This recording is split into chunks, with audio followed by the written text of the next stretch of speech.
The UN General Assembly adopted a resolution on Wednesday deploring in the strongest terms the aggression by the Russian Federation against Ukraine in violation of the UN Charter and demanding that Russia immediately cease its use of force against Eastern European country. The result of the vote is as follows.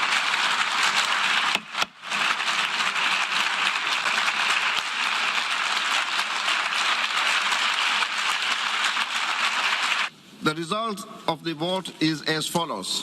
In favor, 141, against 5, abstentions 35. Draft resolution A/ES/11/L1 is adopted. The message of the General Assembly is loud and clear. End hostilities in Ukraine now. Silence the guns now. Open the door to dialogue and diplomacy now.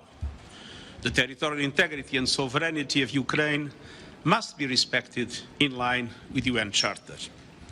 We don't have a moment to lose. The brutal effects of the conflict are plain to see. But as bad as the situation is for the people in Ukraine right now, it threatens to get much, much worse. The ticking clock is a time bomb. I'm also deeply concerned with its potential consequences for regional and global peace and security and the world struggling to recover from COVID. Today's resolution reflects a central truth. The world wants an end to the tremendous human suffering in Ukraine. Today, the world has spoken with a clear, united voice. Together, the vast majority of the world has condemned Russia's unprovoked, unjustified, unconscionable war. We have deplored Belarus for allowing its territory to be used to facilitate this aggression.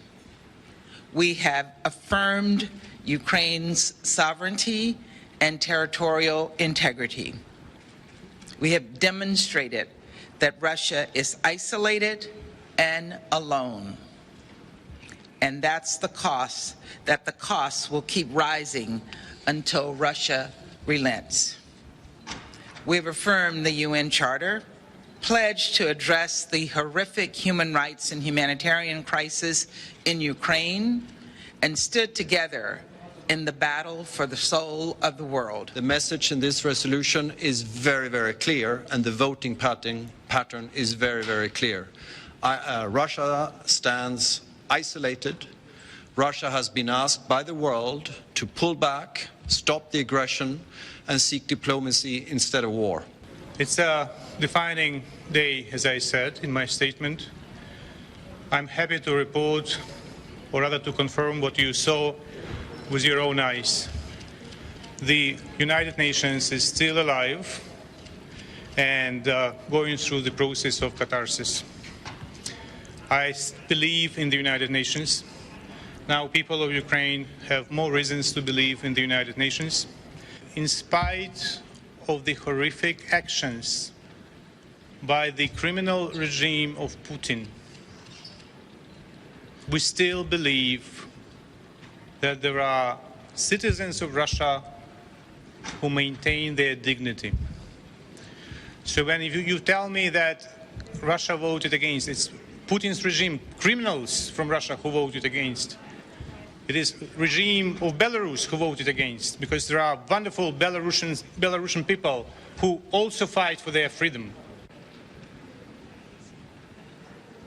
China was among the 35 countries which abstained, while just 5, Eritrea, North Korea, Syria, Belarus, and of course Russia, voted against it.